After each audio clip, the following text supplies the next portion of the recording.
Hola, ¿qué tal? Bienvenidos. Sí, Maquillaje con Mary Vaca, que como ustedes saben, va por las plataformas digitales de Brújula Digital y por plataformas propias. Hoy día queremos hacer zoom en las relaciones entre Bolivia y Estados Unidos. Como ustedes saben, estas relaciones han mejorado muchísimo en los últimos meses tras la llegada del presidente Rodrigo Paz al poder. De hecho, está de vuelta la DEA en Bolivia y eso ya es mucho decir.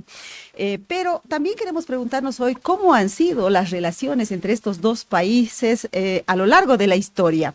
Subordinadas, asimétricas, narcotizadas. Hoy, martes 30 de junio, en La Paz, se va a presentar el libro Tan Faltos de Aire, escrito por Gonzalo Mendieta y Rafael Archondo, que justamente hace revelaciones importantes y sabrosas, diría yo, respecto a las relaciones de estos dos países, hasta que se cortan estas relaciones a nivel de embajadores en el gobierno de Evo Morales. Hoy tenemos en el programa a los dos autores. Es un lujo para nosotros contar con Gonzalo Mendieta y con Rafael Archondo. El primero es abogado, analista, y el segundo periodista y también analista. Gonzalo Mendieta, buen día, bienvenido al programa, qué gusto tenerte aquí y felicidades por el libro. Mary, gracias por tenernos más bien y sí, felices de tener el libro ya listo para esta noche presentar. Qué bueno. Y también un saludo fraterno a Rafael Archondo, que he escuchado por ahí que se ha ido a la peluquería para la presentación del libro de esta tarde. ¿Está listo, Rafa? ¿Estás listo? Sí, la verdad es que ya que no he podido viajar a Bolivia, pues por lo menos estaré bien peinado el día de hoy. Sí, Rafael nos está hablando desde México, pero obviamente va a estar en la presentación del libro. Ahí estamos viendo la portada del libro Tan Faltos de Aire y quiero empezar con Gonzalo Mendieta para que nos diga una calificación de las relaciones entre Estados Unidos y Bolivia respecto a esta simetría o asimetría en este caso, si es que han sido unas relaciones subordinadas y de paso que nos cuente qué es eso de faltos de aire, dónde y a quién le ha faltado aire. Gracias, Mary. En principio, el- las relaciones entre Bolivia y Estados Unidos podrían resumirse con un par de frases que recogemos de los primeros diplomáticos estadounidenses en Bolivia. Una que decía, no debe haber una masa territorial tan grande en el mundo que le interese tan poco a Estados Unidos. O otra que Bolivia es para nosotros como una especie de Tíbet, ¿no? Lo que remarca, creo, algo sustantivo de lo que hemos podido verificar en el libro, y es que la distancia entre los dos países, no solo geográfica, sino cultural, el pasado del que vienen ambos países, hizo también que no fuera tan fácil conectar y obviamente fuimos una pieza asimétrica en tanto Estados Unidos fue ganando poder. De hecho, en algún caso, un diplomático estadounidense, por ejemplo, remarca que si no fuera por ellos y la doctrina Monroe, los ingleses u otras potencias europeas, al ver tanto territorio abandonado como el que era el este boliviano entonces, fácilmente en otros lugares del mundo habrían producido una colonia inmediatamente. Entonces, ese diplomático se quejaba de que los latinoamericanos veíamos la doctrina Monroe con tanto recelo, pero que podría haber significado su ausencia de esos escenarios peligrosos para estos países nacientes. Bueno, y otra de las características, asimétrica entonces, ¿no? Pero bueno, otra de las características de las relaciones entre Bolivia y Estados Unidos siempre ha sido el tema espinoso de la coca y la cocaína. Así es que, Rafael, ¿se podría decir que han sido unas relaciones narcotizadas? Sí, yo creo que efectivamente fueron narcotizadas sobre todo a partir de 1976, ¿no? Sin embargo, tú preguntabas por qué tan faltos de aire y Ah, creo cierto. que habría que complementar lo dicho por Gonzalo en el sentido de que efectivamente hemos tenido acceso con Gonzalo a una cantidad importante de entrevistas a ex diplomáticos o ex funcionarios de la Embajada de los Estados Unidos en La Paz o en Sucre, en su caso, pero fundamentalmente en La Paz porque fueron entrevistas sobre todo del siglo XX. Esas entrevistas tienen un denominador común, Mary, y es que justamente todos los diplomáticos entrevistados, 7 de ellos embajadores en La Paz, sostienen que la experiencia con la altura era una experiencia importante, ¿no? Es decir, todos ellos remarcan con mucha fuerza la altura de La Paz. Y relaciono esto con lo que decía Gonzalo en relación al Tíbet. Efectivamente, muchos de los funcionarios, o quizás todos, al llegar a Bolivia sentían que ya no estaban dentro del mundo occidental, dentro de lo que se consideraría el mundo occidental, sino que estaban en una realidad completamente desconocida, ajena, a la que sin embargo aprendieron a querer con el paso del tiempo. Es decir, efectivamente había una cierta hostilidad, pero poco a poco también fueron de alguna manera apadrinando a este país y cultivando, digamos, de alguna manera una preocupación muy fuerte por sus necesidades. Entonces, por eso le pusimos el título de Tan faltos de aire. Y de alguna manera lo que hacemos al plantear esta metáfora es que, a diferencia de la bibliografía, digamos, más tradicional correspondiente a este tema, no colocamos nosotros a los bolivianos o a Bolivia como una víctima de los Estados Unidos, sino que justamente revertimos esta idea y quienes más bien sufren, quienes más bien padecerían las consecuencias de su traslado, digamos, a esta sede de sus funciones, son en realidad los estadounidenses, ¿no? Hemos querido un poco darle ese giro y obviamente todas las implicaciones que esto tiene, el hecho de que era y es un país difícil, un país extraño, un país peculiar, en relación a lo que también decía Gonzalo sobre los otros testimonios al respecto, ¿no? Sobre la narcotización de las relaciones, Mary, pues sí, efectivamente es una de las partes del libro.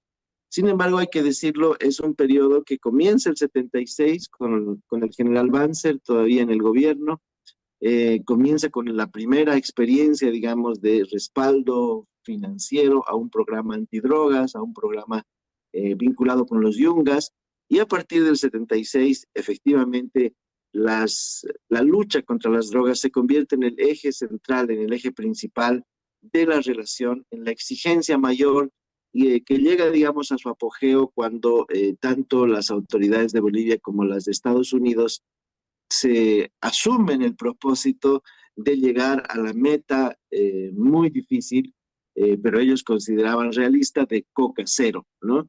Lo que decimos en el libro es que pasamos en realidad de coca cero o la idea de coca cero a la DEA cero.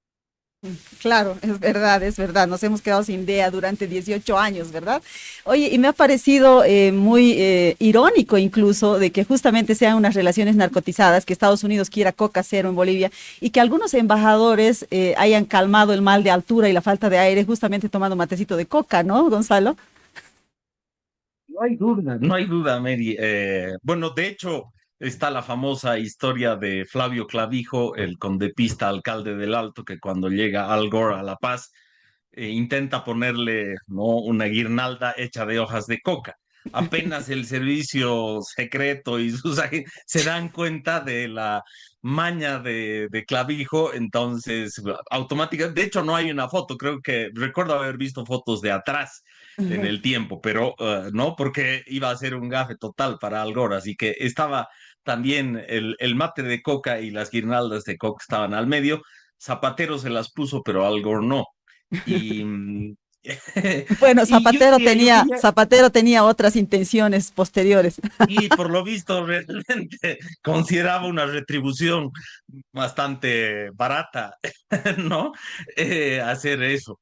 Pero yo diría que, por ejemplo, claro, nosotros los tres hemos vivido la época de la narcotización de las relaciones, pero, por ejemplo, en el siglo XX, la nacionalización del Standard Oil fue un asunto de ida y vuelta de los diplomáticos bolivianos y estadounidenses. Los estadounidenses tampoco es que estaban así a favor del Standard Oil, pero sí querían que se pague la indemnización y nosotros íbamos postergando. De hecho, para los gobiernos bolivianos en ese entonces, ya hablar de pagar una indemnización iba contra el sentimiento nacionalista más hondo. Y también otra buena época estuvo estañificada, ¿no? Nuestras relaciones estuvieron marcadas los años 40, los años de la guerra, a finales de los 50, cuando los Estados Unidos decidieron que abiertas las minas de estaño del oriente, de Malasia, ya no era muy caro el estaño boliviano, y por lo tanto, en vez de reconocer, digamos, la alianza con los países latinoamericanos en la guerra, por la que vendimos estaño a precio preferente, decidieron cerrar los tratos y ves ahí a los gobiernos desesperados, Herzog, Urriolagoit y Avallirián, tratando de recomponer porque Bolivia comía estaño. Y no nos, creo que uno de los hallazgos de nuestro libro es que la revolución del 52 se da después de los fracasos de recomponer la situación económica del país y en una profunda crisis económica. Y solo para rematar diría que tenemos una visión muy épica de la revolución del 52, pero los testimonios de ida y vuelta dan cuenta de que estuvimos al borde de una hambruna, que solo fue impedida por que, bueno, finalmente los norteamericanos decidieron entroncar con este ensayo nacionalista boliviano. Bueno, entonces es como una caracterización diversa a lo largo de la historia, pero en la última etapa sí narcotizada, diríamos, y en todas las etapas una relación asimétrica, por supuesto. De hecho, el libro tiene una frase muy interesante que dice, Bolivia no fue casi nada para Estados Unidos, pero Estados Unidos fue casi todo para Bolivia. Y capaz lo siga siendo, la verdad, ¿no? Tomando en cuenta el contexto actual boliviano. Quiero proponerles a ustedes dos una metodología.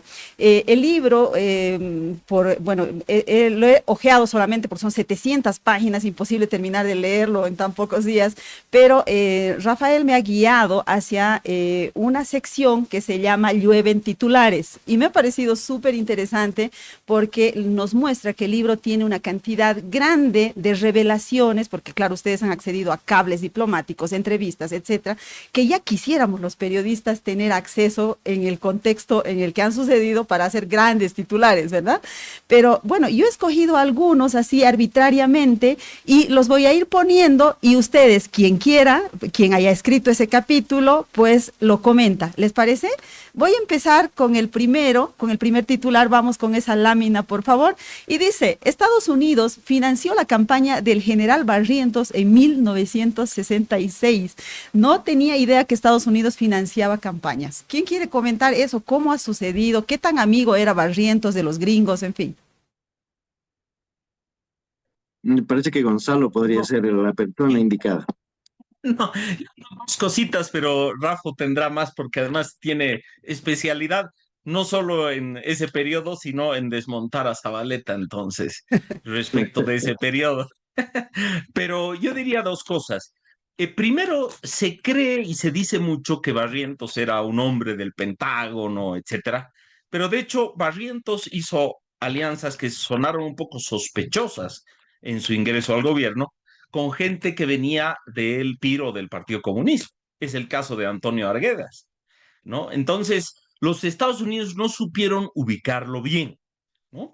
Después ya la Gulf le puso el helicóptero a su disposición y obviamente los Estados Unidos tenían la intención de que él venciera, creo que lo consideraban el más viable de los candidatos en esa circunstancia.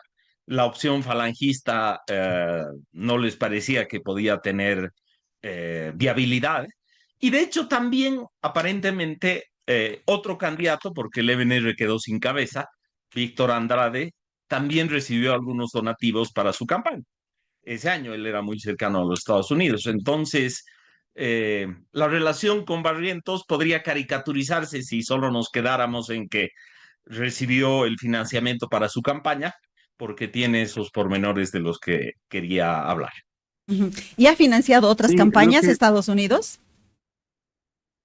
No, es la única que hemos La visto única. que se ejecutó, digamos, de alguna forma. Hay que decir varias cositas aquí muy puntuales al respecto, ¿no? O sea, lo primero es que se creó el mito de que el golpe del 64, el golpe contra Paz Estenssoro que protagonizó y condujo, digamos así, Barrientos y Obando, había sido apoyado por el Pentágono, mientras el Departamento de Estado, es decir, la Cancillería de los Estados Unidos, estaba del lado de Paz Estenssoro.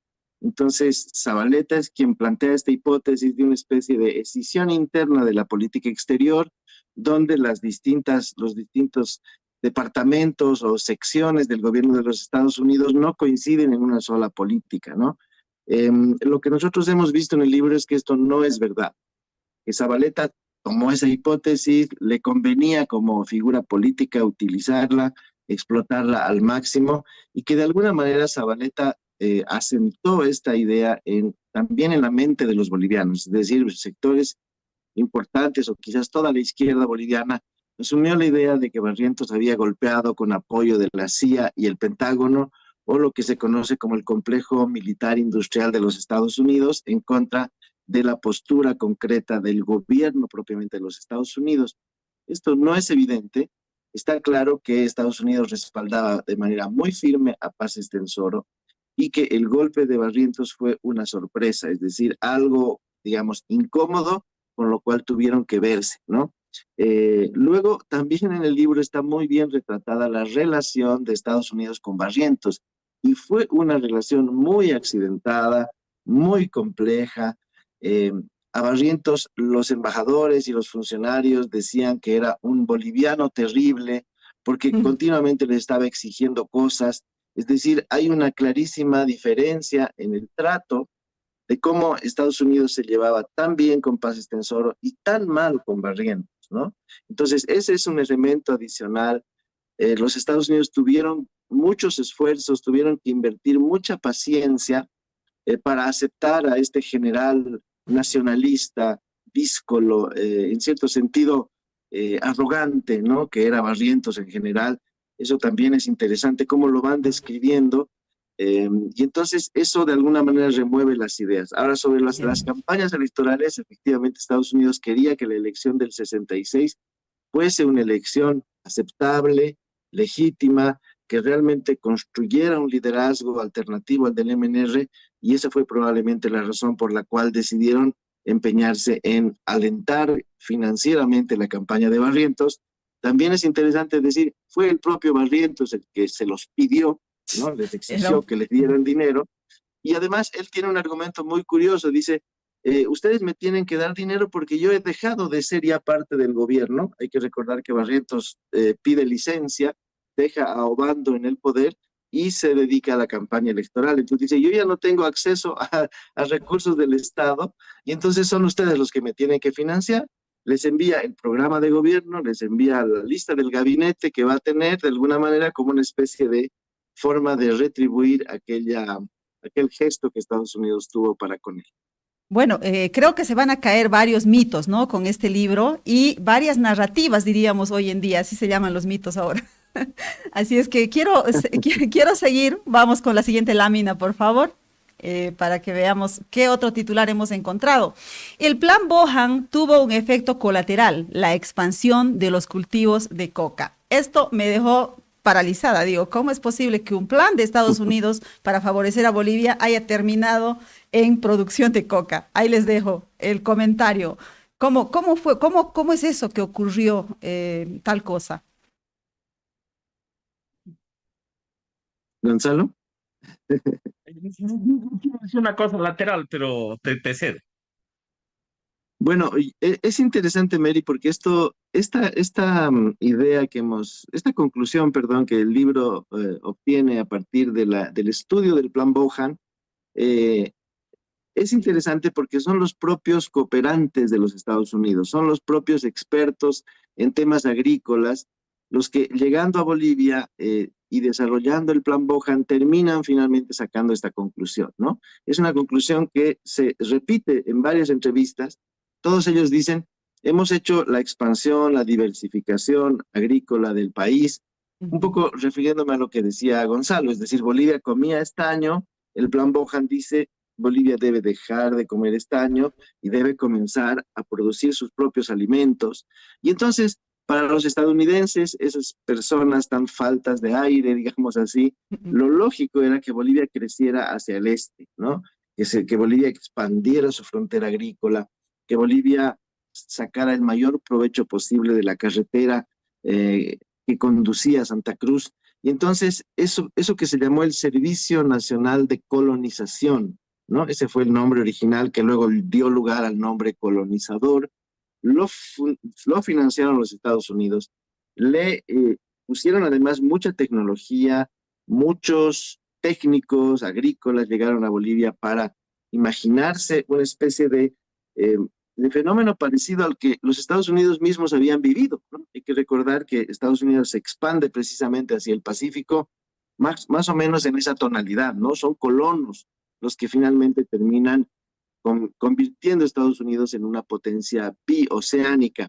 Entonces, de alguna manera, en el sentido común americano también estaba esta idea de expandirse hacia el oriente, ¿no?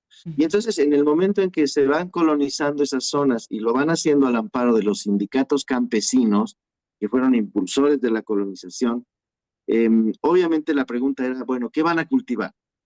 Y entonces, poco a poco, a pesar de que obviamente los estadounidenses no recomendaban la coca, fueron los propios agricultores, los propios colonizadores los que determinaron que el cultivo estrella de todas estas regiones iba a ser la coca, y en efecto, ese fue el efecto paradójico, digamos, del llamado Plan Bohan.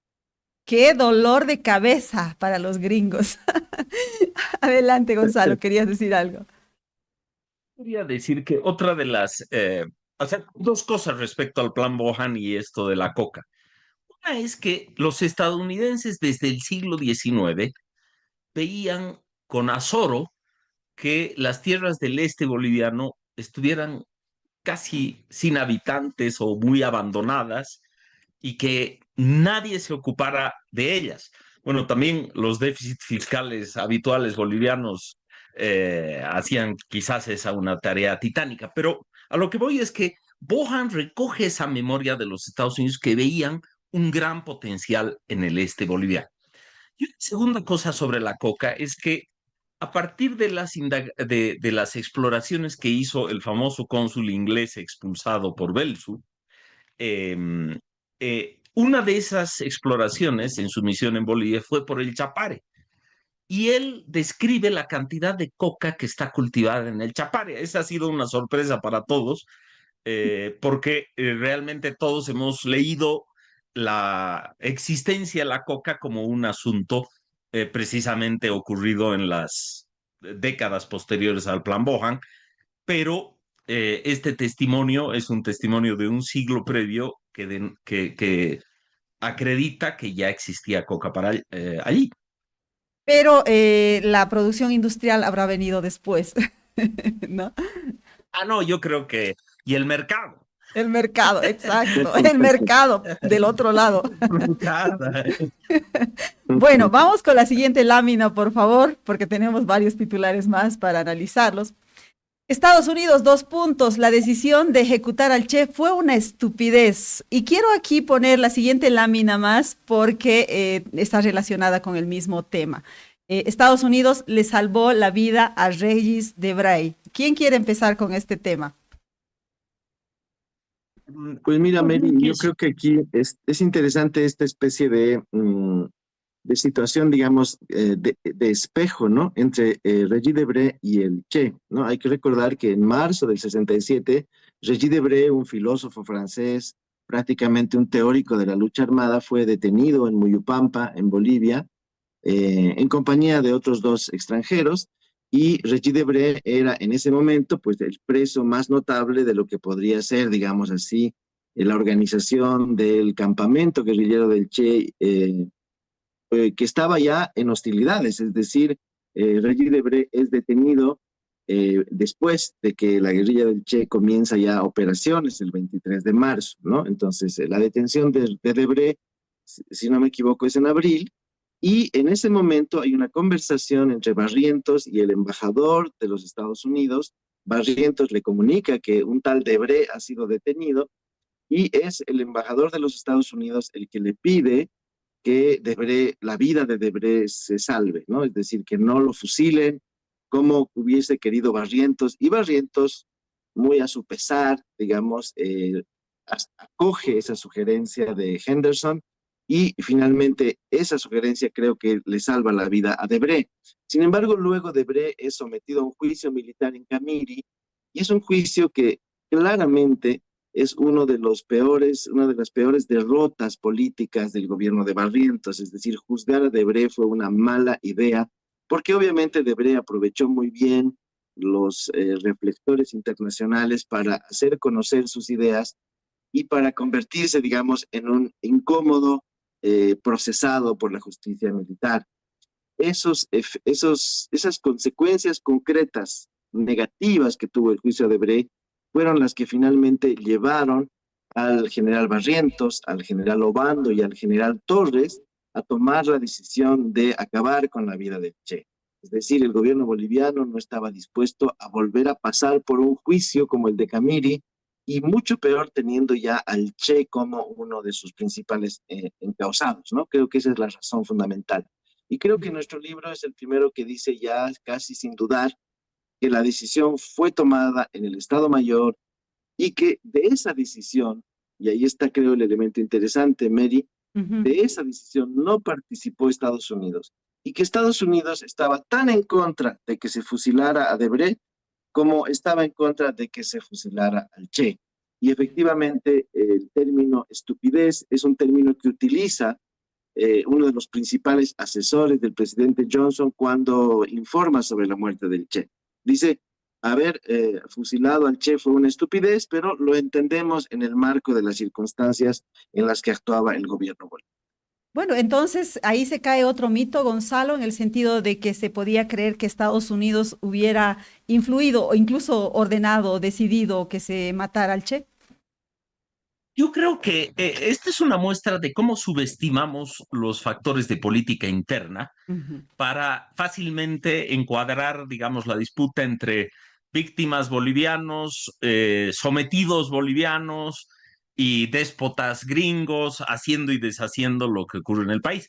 Subestimamos la complejidad de la política boliviana y creo que este es un gran ejemplo. De hecho, para el nacionalismo y la izquierda siempre ha sido incómodo pensar que Torres u Obando pudieran haber estado inmiscuidos en la muerte del Che Guevara.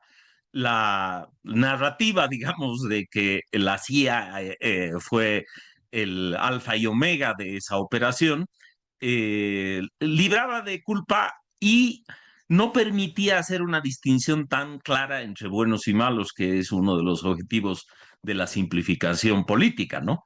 En nuestro caso, como ves, Barrientos no aparece tan pro-gringo siempre. Obando y Torres están muy conscientes de lo que puede suponer para las Fuerzas Armadas un Che Guevara defendiéndose como Debré, y obviamente las circunstancias de la política interna los llevan a disponer una muerte con la experiencia de lo vivido por Debré. Entonces, creo que una de las enseñanzas de lo que nosotros hemos encontrado es no subestimemos los intríngulis de nuestra propia historia para crear una falsa idea de que en el fondo aquí se obedecían dictados y con eso se resolvían los temas. No es tan Ajá, sencillo. entonces fue una decisión soberana, podríamos decir, de parte de Bolivia, ¿no? Bueno, permítame leer algunos comentarios. Nos escribe Jimena Álvarez, dice, realmente qué orgullo poder escuchar estos grandes escritores y amigos. Coincido, Jimena, coincido. Verónica Ormachea dice, muy buena entrevista, libro imperdible. Así es, está lo poquito que he podido mirar, sabrosísimo. Dice Maidana, dice, claro que había coca en el Chapare, pero en los yungas de Bandiola solamente, no en todo el Chapare. Bueno, ahora no solo hay en el Chapare, las provincias del trópico son 3, ¿no? Las cosas han cambiado para complejizar todavía más ese tema. Quisiera que vayamos a una breve pausa y enseguida vamos a volver con titulares mucho más actuales y mucho más sorprendentes también. Ahorita venimos. Esta es la historia de un banco que se hizo grande gracias a su gente. Es la historia de Don Julio, que cada mañana convierte esfuerzo en trabajo. De Teresa, que todos los días apuesta por un mañana mejor. De Juan, que no descansa para que la gente avance.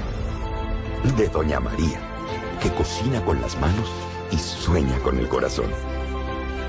De Pedro y Alicia, que encontraron el lugar donde empieza su historia. Es la historia de Doña Naira, que convirtió constancia en oportunidades. De Ernesto, que sabe que cada semilla es futuro. Es la historia de los que hacen, creen y sueñan. Esta es la historia de un banco que hace 35 años crece junto a su gente. Banco Económico, el banco de nuestra gente. Esta entidad es supervisada por ASFI.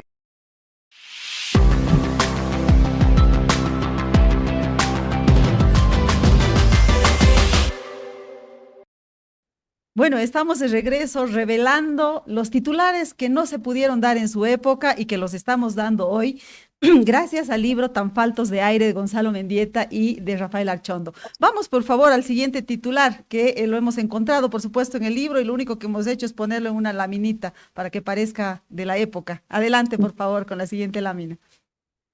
Ya viene.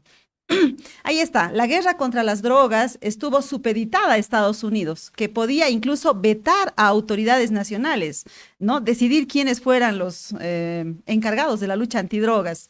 ¿Quién quiere comentar eso, Gonzalo o Rafael? Encontramos primero entre las entrevistas que se hicieron, había una a un funcionario que después fue embajador en el Paraguay, James Kayson, que hacía daba una visión de los gobiernos bolivianos tremendamente sucia y así descarnada, con mucho desprecio. Curiosamente, gracias a nuestra entrevista con Gelbart, pudimos ver que esa visión así tan negra que traduce Kayson tenía muchos más matices. Es curioso, el que nos ayuda a introducir esos matices es Gelbart, porque básicamente Kayson decía que para tener una idea de quién era quién en Bolivia se habían sacado los registros del tribunal de la Corte Electoral y que con eso habían armado una base de datos para la CIA, etcétera. Era una cosa bastante, digamos, cinematográfica. Pero si volvemos al tema que creo que grafica muy bien esto, cuando fue nombrado jefe de la Fuerza contra la lucha contra el narcotráfico, Rico Toro, ahí sí tenemos, creo, la prueba palmaria de lo que ocurrió. Porque obviamente Gelbart ya estaba de embajador y estaba muy preocupado de los antecedentes que él señala tenían algunos dirigentes del MIR con plata que habían usado para la campaña. Y luego Rico Toro venía precedido de un pasado no necesariamente muy engalanador, y cuando fue nombrado, Gelbart tuvo un par de reuniones con Jaime Paz Zamora, y de hecho de ellas hay un cable, y obviamente él pone las condiciones que finalmente tiene que obedecer el gobierno boliviano. A eso hay que añadirle un documento que Rafito ha encontrado, que es la carta del siguiente embajador de Bowers, impidiendo o señalando que Capobianco no podía ser candidato parlamentario. Es una carta, es una de las estrellas documentales de nuestro libro, y que muestra cuán duras eran las condiciones de los gobiernos bolivianos en un momento en el que era el hegemón del mundo, digamos, Estados Unidos, ¿no? Y sobre todo de estas áreas. Rafa, entonces Capobianco estuvo vetado por siempre hasta el final. Es correcto. Lo que Estados Unidos hace es elaborar una lista de 7 dirigentes del MIR, encabezada la lista por Paz Zamora, por Jaime Paz Dame un Zamora. segundo, Rafa, porque tenemos ese titular. Lo vamos a poner, por favor, la siguiente lámina, creo Adelante, que es. adelante. Vamos, por favor. Estados Unidos identificó a Jaime Paz y 7 dirigentes del MIR como encubridores del narcotráfico, aunque luego les levantó el veto. Ahora sí, Rafa. Sí, es correcto, está muy bien resumido aquello, porque efectivamente no fue el MIR como partido, sino fueron 7 dirigentes, los nombres están ahí claramente establecidos, los conoció el país en general. Todo tiene que ver con una relación que se estableció el año 97, cuando hubo elecciones municipales. En esas elecciones municipales el MIR participó 87. en Santa Cruz, perdón, 87, sí, las primeras elecciones municipales propiamente dichas. En el 87 entonces se realiza una gira por la Chiquitanía y las avionetas que utiliza el equipo del MIR para promover a sus dirigentes aquel año son avionetas efectivamente, digamos, entregadas o donadas eh, sin costo por Isaac Chavarría, ¿no? Que era, digamos, esta persona que luego aparece vinculada al narcotráfico y que fue precisamente detenida durante el propio gobierno de Paz Zamora, ¿no? Es decir, es el propio gobierno de Paz Zamora quien detiene al oso, pero el escándalo estalla posteriormente durante el gobierno de Sánchez de Lozada. Entonces, este hecho, digamos, esta conexión que el 87 se produjo, generó un conjunto de potenciales evidencias, ¿no? De que efectivamente había un encubrimiento, aunque ese encubrimiento pues resulta insólito porque no ocurrió durante el gobierno, sino había una relación previa, ¿no es cierto?, el 87. Entonces, este caso específico que conocimos como los narcovínculos, efectivamente eh, tuvo el propósito, la intención manifiesta por parte de la embajada de anular al MIR y a su principal dirigente como actor político fundamental. Y creemos en el libro que fue muy bien explotado, muy bien aprovechado este caso por los opositores o los adversarios o rivales del MIR, que indudablemente le sacaron el mayor provecho posible a este hecho, a este acontecimiento. Por supuesto, durante el gobierno de Sánchez de Lozada, el primer gobierno del 93 al 97, el caso fue explotado de forma extrema, digamos así, al grado de hacer que Paz Zamora dejara la política, ¿no? De anunciar su retiro de la vida política. Y así como es insólito este acontecimiento, también es interesante el hecho de que se hubiese levantado, Mary, el veto, ¿no? Con el paso del tiempo, cuando Gelbard ya no ocupaba esas funciones, efectivamente el veto se levanta y el MIR regresa, digamos así, a formar parte de los círculos de la embajada, pero como tú muy bien decías, el único dirigente del MIR que queda fuera, que no recibe los beneficios de esta amnistía, es Guillermo Capobianco, ¿no? Y ahí aparece esa famosa carta de Bowers, donde Bowers, como embajador, le pide a Paz Zamora y a Óscar Eid que excluyan a Capobianco de la lista. Pese a lo cual, Capobianco finalmente igual es elegido, aunque nunca asume el cargo como parlamentario, no acude a su juramento, como parte, digamos así, de este proceso de marginación que lo tuvo, digamos, en una situación muy, muy difícil, muy incómoda para su familia. En el libro hemos entrevistado también durante muchos minutos, prácticamente 2 horas, a la viuda de Capobianco, a Leticia Sáenz, y entonces también tenemos, digamos, la perspectiva desde ese lado, ¿no?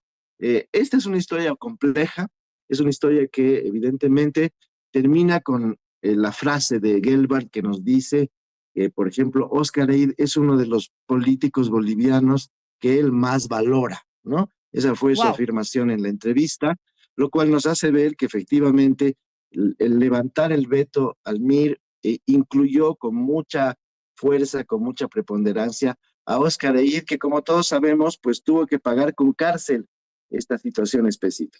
¿Habrá habido un arrepentimiento o una suavización, digamos, de lo que pensaban ellos respecto a los dirigentes del MIR, sobre todo sobre todo de Eid, en el sentido de que fue una injusticia, tal vez? Yo creo que ellos están conscientes de que fue una injusticia, de que fue un elemento, digamos, un arma política utilizada para debilitar a un partido que, hay que decirlo con todas sus letras, el MIR fue quizás el único partido boliviano antes del MAS que lanzó al mundo, que adoptó una política soberana con respecto al narcotráfico, ¿no? Me parece que ese fue, digamos, el pecado del MIR. Yo estoy persuadido, no sé si es el caso de Gonzalo, que efectivamente hubo una injusticia en este caso, no se presentaron las suficientes evidencias. Rico Toro fue extraditado a los Estados Unidos y tardó más en ir que en volver. Le dieron una condena muy leve. Creo que sí se utilizó por parte de los Estados Unidos como un arma política y la conversación con Gelbard un poco lo dice todo, Mary. Es el propio Gelbard el que nos contó que en una reunión social él llevó a Óscar Eid a un rinconcito, se lo llevó, digamos, a un lugar apartado para poder tener una conversación privada, y ahí él le dijo que el que le hayan devuelto su visa de alguna manera formaba parte de una gestión que el propio Gelbart había hecho, ¿no? Es decir, como una especie de reconciliación. Y otro elemento que yo por lo menos recibí con sorpresa es que también Carlos Mesa, por ejemplo, el expresidente que en su momento eh, ganó incluso un premio por un documental en contra del MIR, donde se hablaba de cuándo se jodió el MIR y los narcovínculos, el propio Carlos Mesa en algún momento reconoció la injusticia y le prestó, por ejemplo, a Guillermo Capobianco un programa completo de cerca para que Capobianco se defendiera. Me parece que también en la conciencia de Carlos Mesa estaba que esta había sido una injusticia y que era importante reparar. Quiero saber si Gonzalo tiene la misma percepción después de haber hablado con Gelbart. Que si analizamos el tema desde el punto de vista así legal, realmente fue un uso descarnado del poder contra estos dirigentes bolivianos desobedientes. Lo que no quita que estos dirigentes bolivianos realmente también actuaron de modo bastante negligente, a mi juicio, ¿no? Por ejemplo, digamos, Capobianco aceptó el Ministerio de Gobierno, pero él estaba súper vinculado a los cubanos. Esto también lo hemos, ¿no? Súper vinculado a los cubanos. Manejar un Ministerio de Gobierno que tenía que tener esa relación con los Estados Unidos desde las posiciones que venían ellos, ya era un asunto bastante gordo, ¿no? Luego, nadie nos ha podido explicar y todos dicen tenemos la idea de cuál fue la causa, por qué Rico Toro fue nombrado jefe de la Fuerza de Lucha contra el Narcotráfico, ¿no? Y la verdad es que lo que uno intuye es que fueron veleidades bastante menores las que llevaron a ese gobierno a un lío. Entonces, si tú me dices, sí, creo que se los trató injustamente y creo que después en el gobierno de Goni los narcovínculos fueron un instrumento para disciplinarlos, habían hecho la campaña de coca no es cocaína, etcétera, pero que no estuvieron a la altura de las responsabilidades que tenían, creo que también es una cosa en la que eh, concluyo yo. Muy interesante porque estamos Y hablando. Sí, dale, dale, Rafa.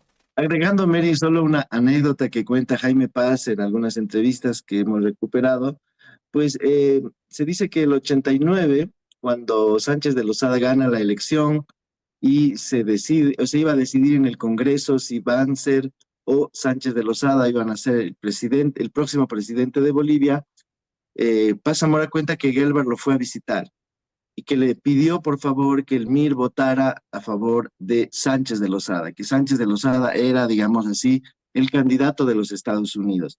Y cuenta Paz Zamora que le dijo, no se preocupe, señor embajador, el MIR no votará por el general Banzer. Así le habría dicho Paz Zamora a Gelbart, y Gelbart se había ido chocho de la vida a su casa diciendo, acabo de lograr el respaldo del MIR a Sánchez de Lozada, ¿no? Lo que no calculaba Gelbart, obviamente, la política boliviana tenía unos grados mayores de avance y de astucia que probablemente la que hay en Estados Unidos, es que Banzer votara por Paz Zamora, ¿no? Que fue finalmente el resultado de aquella elección. Se dice que esa picardía de Paz Zamora de prometerle algo a Gelbart empaquetado de una forma que realmente él pensara que era un regalo y que en realidad era lo contrario, habría llevado a una profunda enemistad de Gelbart, a una especie de antipatía ya, digamos, crónica con respecto al MIR, ¿no? Y que el día en que le fue a dar la mano como presidente ya ungido, pues ya se notó esa frialdad, ¿no? Esta es obviamente una anécdota que no hemos podido corroborar del todo. Gelbart desmintió que eso hubiese sucedido, por supuesto no quería él estar en ese rol de agente político de Sánchez de Lozada del 89, pero bueno, es una de las partes también divertidas de toda esta historia. No contaba con la astucia de Óscar Eid y el triple empate, ¿verdad? Ese es el punto. Y yo quería agregar, porque me imagino que dada la actualidad de la familia Paz Zamora, este es un asunto goloso para Así los es. periodistas, pero Jaime Paz, yo creo en la verosimilitud de esa historia, porque Jaime Paz ha repetido varias veces en otras entrevistas, él con su pasado de seminarista, decía que había una fórmula que se usaba mucho eclesialmente, que era la reservatio mentis, que es que tú podías no decir toda la verdad diciendo la verdad. Entonces, y a mí me parece este un ejemplo exacto en el que él decía que no iba a votar jamás por el general Banzer, el otro entendía que eso significaba que iba a votar por Goni, pero no era necesariamente la verdad. Entonces, primero, o sea, yo creo que eso es mucho. Y historia que muestra, digamos, quizás por qué los ánimos norteamericanos se fueron caldeando, aunque Gelbart también ha desmentido esto, pero el ex canciller Maclean nos dijo que cuando él llegó a ser canciller, él escuchó que el tratado de extradición, que después se firmó en el gobierno de Sánchez de Lozada, se lo pusieron en una visita a Estados Unidos a Jaime Paz en una sala para que lo firmara. O sea, le pusieron el texto, lo hicieron pasar a una sala junto con su canciller Iturralde, y él dijo, no, no, yo no puedo firmar esto en Estados Unidos, y que después tampoco lo firmó en Bolivia. Lo que sinceramente me es muy consonante con la astucia proverbial de Paz Zamora y de los políticos bolivianos.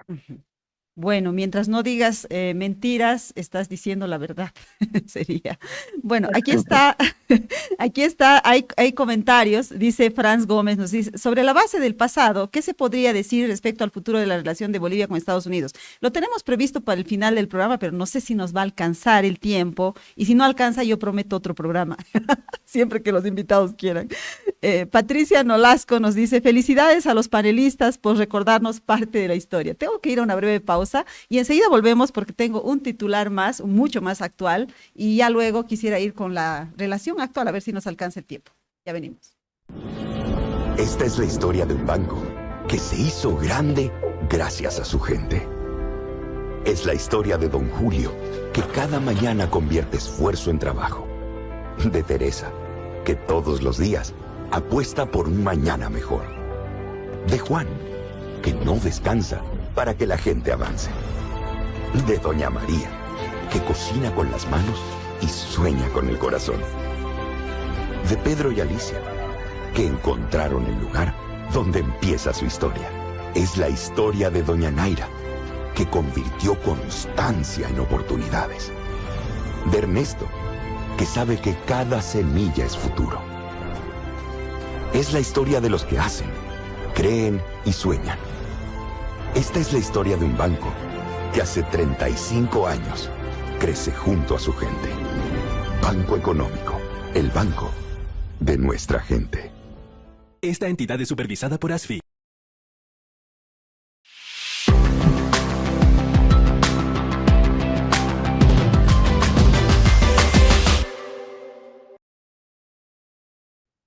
Bueno, estamos en los últimos minutos de nuestro programa y ahora quiero poner un titular más, mucho más actual, de otra persona igual que sigue teniendo vida activa en la política boliviana. Vamos, por favor, con ese titular.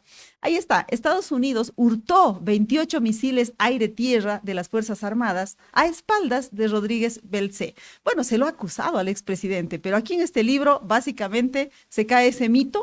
A ver, cuéntenos, por favor. Sí, básicamente conversamos con Rodríguez Belcé, pero también tuvimos las evidencias, conversamos también con quien fuera su ministro de Defensa en su momento. Efectivamente, creo que la palabra específica, la palabra precisa es hurto. Estados Unidos se robó esos misiles, estaban depositados en el Estado Mayor, finalmente se los entregó al personal de la embajada y fueron llevados para su desactivación probablemente a Panamá, ¿no? Evidentemente hubo un juicio, el asunto fue ventilado judicialmente de una manera muy completa, aunque tardó muchísimo en definirse, pero finalmente determinó la inocencia de Eduardo Rodríguez Belcé, y es una muestra evidente, digamos así, de la capacidad de maniobra que una embajada o un país extranjero puede tener en la medida en que cultiva un cierto tipo de relación muy estrecha con determinadas instituciones, ¿no? Del gobierno anfitrión. Y en este caso, pues sí fue un arreglo, digamos, bajo la mesa con las Fuerzas Armadas a espaldas del presidente, lo cual muestra la forma insólita en que, digamos, la embajada había desarrollado grados de infiltración dentro del Estado boliviano, ¿no? En el libro hablamos de enclaves, ¿no? Estados Unidos construyó enclaves, la Fuerza Especial de Lucha contra el Narcotráfico era uno de sus enclaves, eh, un enclave en la policía, otro enclave en las Fuerzas Armadas, probablemente otros tantos enclaves en otros espacios, digamos así, del Estado boliviano. Y de alguna manera el libro también recupera una idea que es que muchas de las acciones de política exterior no tienen tanto que ver con la Cancillería o con el Departamento de Estado, sino con los operadores propiamente, digamos, directos, ¿no? De las acciones que se desarrollan. Entonces, muchas veces, como lo hemos visto también en los otros casos, Mary, el embajador puede ser más determinante que el secretario de Estado, ¿no? Es decir, puede tener mucha más influencia, mucha mayor capacidad y sobre todo, volviendo un poco al principio de nuestra entrevista, sobre todo en un país como Bolivia, tan distante, tan ajeno, tan que La es de falta alguna de aire. manera blanco del desinterés, ¿no? De los Estados Unidos. Eso hace que el embajador tenga aún mucha más importancia. Yo creo que el embajador de Estados Unidos en Bolivia fue más autónomo, más soberano que, por ejemplo, el embajador de Estados Unidos en París. Ujú. Gonzalo. Y yo, a ver, creo que en el libro hemos tenido la pretensión de una cierta humildad histórica, de no, como se hace comúnmente, erigirnos en Jueces. semidioses y jueces que dicen esto, este es culpable, pero sí hemos llegado a algunas convicciones sobre la base de lo que hemos investigado y así como en el caso de los narcovínculos repasábamos lo que hicimos, acá hemos hablado, por ejemplo, con dos actores fundamentales, Gonzalo Méndez y Eduardo Rodríguez. Cuando hablamos primero con el exministro de Defensa, que nos confirmó que en la primera reunión que tuvo la embajada con el presidente Rodríguez y él, se mencionó el tema de los misiles. Pensamos que ese iba a ser una bomba explosiva y Eduardo Rodríguez nos dijo que sí, o sea, que no había nada, pero creo que Eduardo lo tenía además como abogado bastante bien diagramado, entonces decía, a ver, pero ¿cuál es la responsabilidad de un presidente Mm, respecto de la custodia? ujú, ¿No? Y también creo que el contexto, que es que algunas armas del ejército boliviano comenzaron a aparecer en lugares, o sea, como vendidas, que comenzaron a preocupar a los Estados Unidos respecto del uso que podía dárseles a estos misiles, ¿no? Entonces, toda esa, digamos, preocupación de seguridad americana sumada a la debilidad del Estado, eh, hacen un conjunto bastante dantesco para la soberanía del país, ¿no? Y de hecho, también todo hay que decirlo, cuando nos entrevistamos con Gonzalo Méndez, que está en Estados Unidos, vive prácticamente de la ayuda del Medicare y con muy escasos recursos, ¿no?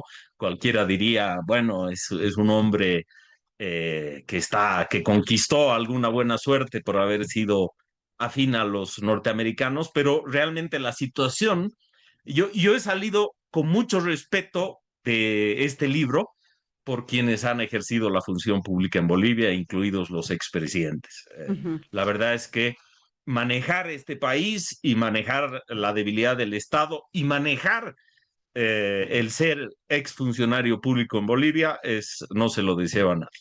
Bueno, qué interesantes revelaciones. Claro, suponemos que Estados Unidos estaba preocupado porque esos misiles cayeran luego en manos del MAS, ¿no? Porque, o de posibles futuros gobernantes, digamos, ¿no? Bueno, solo les hemos dado un piqueíto, ¿no? O sea, no hemos pretendido ser spoilers totales, solo un pequeño piqueo de lo que trae el libro. Finalmente, la presentación es hoy día, así es que están invitados, invitadas todos. ¿Dónde va a ser? ¿A qué hora va a ser? Por favor, si nos ponen en contexto. No, va a ser puntual esta noche, porque después hay fútbol, entonces temo que algunos de los asistentes nos abandonen por el fútbol. A las 7 de la noche en la librería Plural en La Paz, en la esquina Rosendo Gutiérrez y Ecuador. Así que ahí tendremos el gusto de recibirlos a todos. Rafito estará virtualmente. Tendremos las palabras del editor José Antonio Quiroga, de la politóloga Ana Lucía Velasco, del general e historiador Fernando Sánchez, del expresidente Mesa, y nos tendrán a nosotros para los postres. Y ojalá haya matecito de coca para el mal de altura. Les Una agradezco. guirnalda, por si alguien, Una guirnalda de cocas. Oigan, les agradezco muchísimo. Ya no alcanzó el tiempo. Yo quería cerrar con las relaciones actuales, el futuro. Ojalá podamos hacerlo en otro programa. Les agradezco muchísimo a ambos. Gracias, Rafa, por haber estado con nosotros. Gracias, Mary. Solo quería agregar que efectivamente la relación fue asimétrica, pero creo que eso no era ninguna novedad decir aquello. Todo el mundo sabe que fue asimétrica. Creo que lo interesante del libro es ver en qué consistió esa asimetría y cómo esa asimetría fue cambiando con el paso del tiempo. Gracias, Gonzalo, por haber estado con nosotros. Y gracias por albergarnos. Pucha, he terminado disfrutando otra vez el libro. Suena un poco a egolatría, pero sí. No, es Nos has hecho ese disfrutable. favor. Lo poco que he leído es absolutamente disfrutable, así es que recomendadísimo el libro. Amigas, amigos de Sin Maquillaje con Mary Vaca, les agradecemos por habernos seguido una mañana más. Enseguida viene Brújula Streaming con Raúl Peñaranda y Diego Ayo. También agradecemos a nuestro equipo técnico por habernos dado un pantallazo tan bonito sobre el libro de Gonzalo Mendieta y Rafael Archondo. Conmigo, hasta mañana. Chao, chao.